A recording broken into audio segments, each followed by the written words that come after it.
Bismillahirrahmanirrahim. Assalamualaikum warahmatullahi wabarakatuh.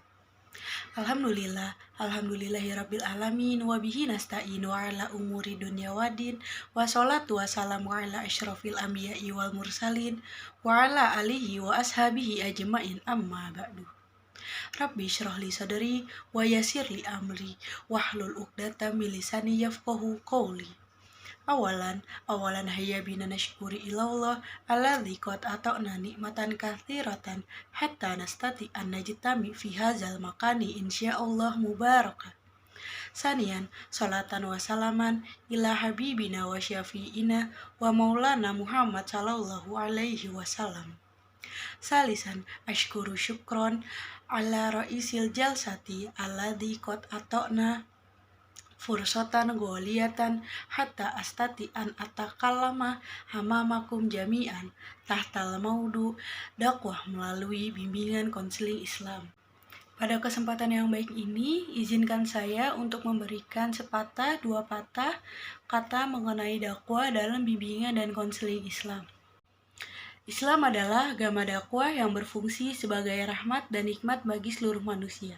Karenanya, Islam harus disampaikan kepada seluruh manusia. Ajaran-ajaran Islam perlu diterapkan dalam segala bidang hidup dan kehidupan manusia. Dijadikan juru selamat yang hakiki di dunia dan di akhirat, sehingga menjadikan Islam sebagai nikmat dan kebanggaan. Untuk itu diperlukan orang yang mampu dan mau menyampaikannya. Berdakwah adalah kewajiban setiap muslim, baik ketika sendiri maupun ketika berada dalam suatu kelompok. Oleh karena itu, dakwah mengandung pengertian sebagai suatu kegiatan ajakan baik dalam bentuk lisan, tulisan, tingkah laku, dan sebagainya yang dilakukan secara sadar dan berencana dalam usaha mempengaruhi orang lain, baik secara individual maupun secara kelompok, agar timbul dalam diri manusia suatu pengertian, kesadaran, sikap, penghayatan, serta pengalaman terhadap ajaran agama sebagai message yang disampaikan kepada manusia, dengan tanpa adanya unsur-unsur paksaan. Dengan demikian, maka esensi dakwah adalah terletak pada ajakan atau dorongan, motivasi, rangsangan, serta bimbingan terhadap orang lain untuk menerima ajaran agama dengan penuh kesadaran demi untuk kepentingan pribadinya sendiri, bukan untuk kepentingan dai. Maka bahasa dan intisari yang terkandung dalam dakwah Islamiyah adalah menunjukkan mereka jalan yang benar dengan cara merealisasikan ajaran Tuhan dalam ucapan dan amalan, menyeru kepada ma'ruf dan mencegah dari yang mungkar, membimbing mereka pada siratul mustaqim yang didukung oleh kemampuan dan kesabaran dalam masalah masyarakat Islam atau al-mad'u yang begitu kompleks. Setiap insan dakwah atau ad-da'iyat perlu mempertimbangkan keanekaragaman masyarakat yang dihadapinya. Dakwah memerlukan kearifan dalam menyusun model penyajian dakwah, materi yang tepat agar apa yang menjadi tujuan dan target dakwah dapat tercapai dengan baik. Pendekatan yang digunakan dalam berdakwah hendaknya perlu dipertimbangkan. Dakwah untuk para pelaku dosa, penentang, dan pelaku maksiat harus ditekankan pada pengenalan dan penyampaiannya. Sedangkan dakwah untuk orang-orang yang relatif masih mempunyai fitrah yang bersih dapat ditekankan pada pembinaan dan pembentukannya. Keanekaragaman masyarakat yang akan dihadapi oleh seorang dai menuntut adanya upaya untuk menciptakan konsep dakwah Islam yang relevan dengan keanekaragaman objeknya. Untuk itu, bahasa aplikasi dakwah mestilah terletak pada kearifan para petugas dakwah dengan cara mengenal karakteristik dan tipologi masyarakat yang dihadapinya. Setiap dai wajib membahasakan suara Tuhan Al-Quran sesuai dengan kemampuan pikiran atau daya nalar audiens. Dengan demikian, dapat diumpamakan dai sebagai seorang dokter ahli yang dapat memberikan obat atau resep sesuai dengan penyakit atau permasalahan audiensnya. Prinsip dan kebijakan dakwah Islamiyah sebenarnya bukan sekedar mengundang manusia masuk ke Islam atau mengikuti ajaran Islam tanpa mengerti dan menghayati apa yang mereka ikuti. Bimbingan dan konseling Islam hadir sebagai sebuah pendekatan yang relatif baru dakwah Islamiyah yang merefleksikan konsepsi Islam sesuai dengan permasalahan yang dihadapi mad'u. Dengan bimbingan dan konseling Islam tersebut diharapkan mampu memberikan solusi Islami terhadap berbagai masalah dalam kehidupan. Memahami bahasa dakwah. Hingga kini sudah banyak ditemukan literatur atau referensi yang mengemukakan sekitar pemaknaan dakwah, baik etimologi maupun terminologinya. Dari segi etimologi, kata ad-dakwah berarti memanggil, mengundang, atau mengajak. Selain itu, ada juga beberapa ungkapan yang dianggap memiliki pemahaman yang sama dengan kata dakwah, yaitu yang pertama, ada tablik, adalah menyampaikan ajaran Islam sesuai dengan tuntutan Al-Quran dan Sunnah Ar-Rasul. Yang kedua, ada al-irsyad, artinya maksudnya mencerdaskan dan menjadikan orang agar pintar akan sesuatu. Yang ketiga, ada al-wa'du, adalah memberi pelajaran dengan contoh yang baik. Yang keempat, ada propaganda, adalah usaha untuk mendapatkan kepercayaan atau penganut, tetapi kemudian penggunaan kata propaganda berubah menjadi sesuatu yang negatif. Yang kelima, ada publistik, adalah salah satu bentuk penyiaran atau segala penyajian berita dengan menggunakan alat elektronik, media cetak, atau semua bentuk media massa. Berbagai ungkapan tersebut di atas mempunyai pengertian yang sama dengan dakwah. Hal ini sesungguhnya memberikan keluasan dalam membahasakan dakwah. Dakwah tidak terbatas pada penjelasan dan tablik semata, namun juga mencakup pencerdasan, pencerahan yang menyentuh hati, pembinaan dan pembentukan kepribadian, bimbingan individu, keluarga, dan masyarakat Islam secara menyeluruh. Dakwah mungkin pula dilakukan dengan cara menggunakan segala macam bentuk media seperti media cetak, elektronik, dan audiovisual.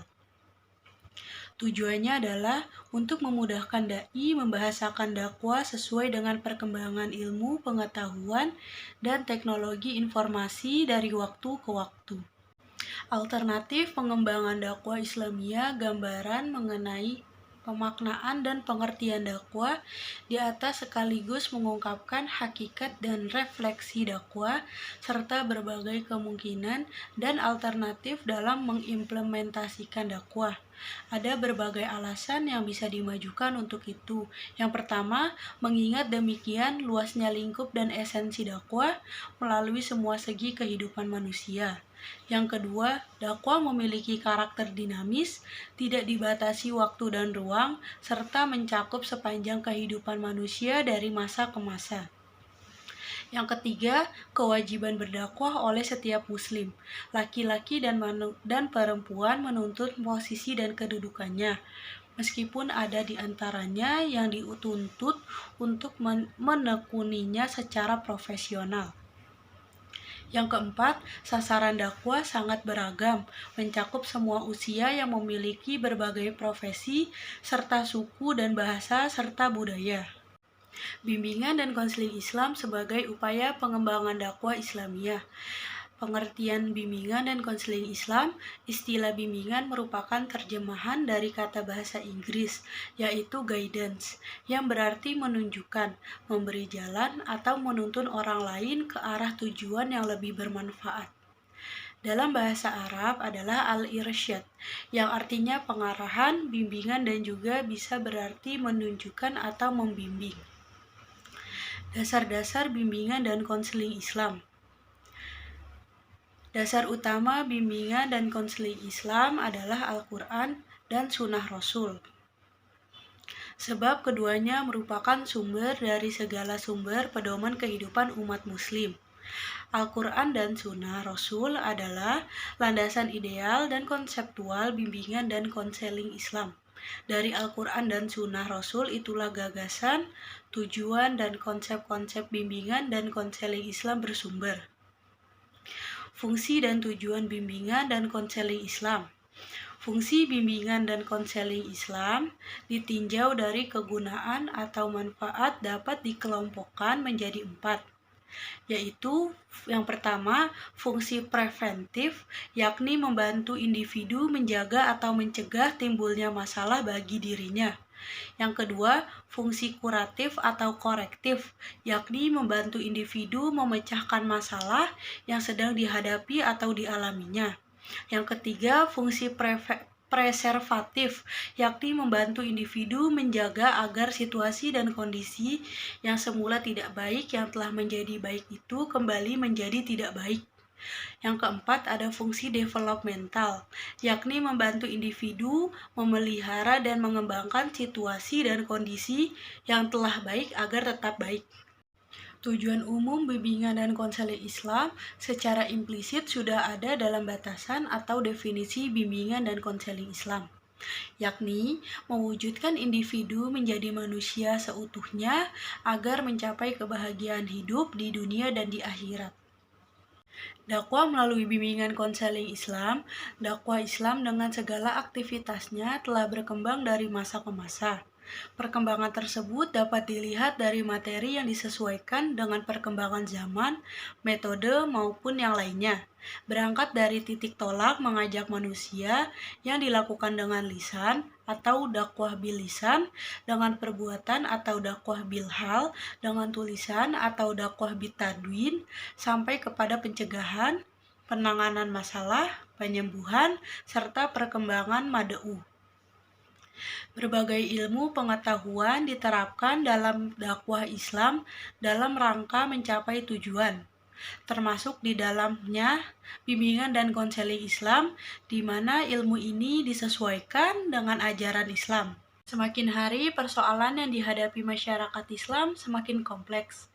Untuk itu, maka para dai dituntut untuk dapat membahasakan pesan-pesan dakwah sesuai dengan perkembangan masyarakat yang dihadapinya. Dengan demikian, keberadaan dakwah tetap menjadi pilihan untuk memperbaiki hidup mad'u, sekaligus memiliki kekuatan dalam menyelesaikan problematika yang dihadapinya. Bahasa dakwah tersebut antara lain dapat disesuaikan melalui bimbingan dan konseling Islam, yakni dengan cara mengkolaborasikan model dakwah ke dalam bimbingan dan konseling Islam.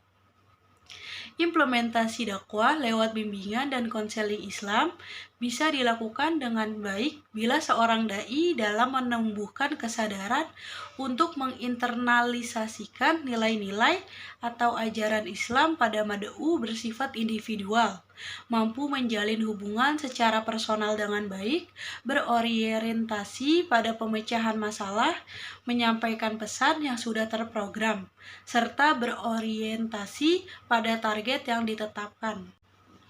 Syukron ala ikhtimamikunna, Allahumma gfir lana wali walidaina warhamhuma kama rabbayana shaghira wali jami'il muslimina wal muslimat wal mu'minina wal mu'minat al ahya'i minhum wal amwat. Wassalamualaikum warahmatullahi wabarakatuh.